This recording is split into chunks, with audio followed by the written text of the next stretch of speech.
bringing security in as a piece of the puzzle for business management and for your business students. How does that make sense, and what kind of context do you wrap that all in? So the Next Generation Leadership Program that we started last year and is continuing this week is something that just fits in naturally with what a business school does. We have degree-based programs at the undergraduate and master's level and PhD level, but we also have professional development programs, executive education programs. So I view that program as pretty much just like one of our other executive programs.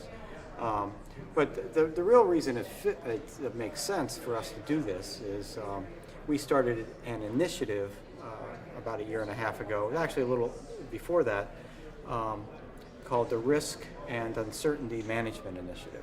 And the idea is that we want to facilitate interaction between business people and faculty. And so that's one of the goals of that initiative. And this Next Generation Leadership Program helps to facilitate that. So I'm participating in the program, and I'm meeting practitioners in the security field, and I can bring that back to the classroom, which I have. And that enriches the environment for the students, and it enriches my understanding of the field of risk management and security, which can impact my research as well. As you're exposed more and more to the type of leadership you're seeing here in the security industry, how do they differ compared to the business leaders that you interact with, on a more regularly basis?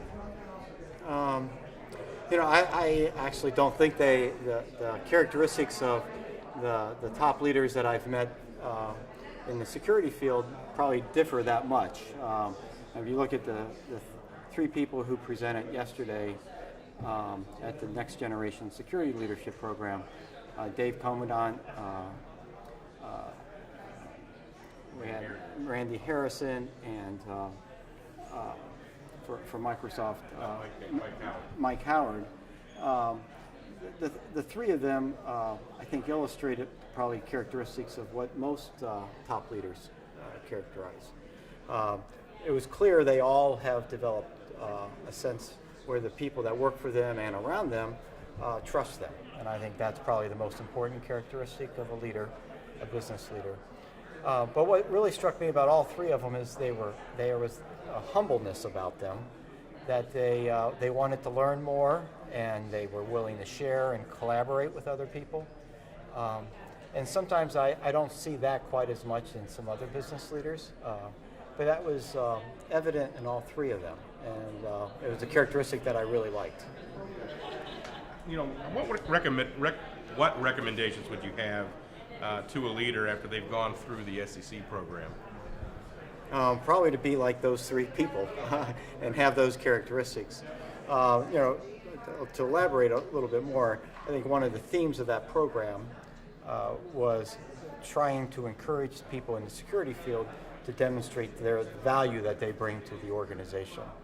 And so that was a common theme, and so that's one of the things hopefully people left that program with.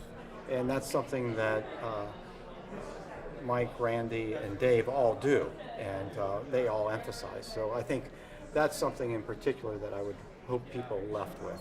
What's the biggest takeaway you're bringing as you leave this conference? That's a good question. I am actually, what I said earlier about the three leaders, I'm just really impressed with the way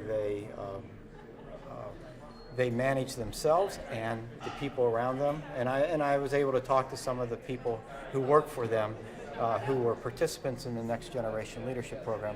And my impression of them, based on just interacting with the leaders, was reinforced by all the people that work for them who were in that program as well.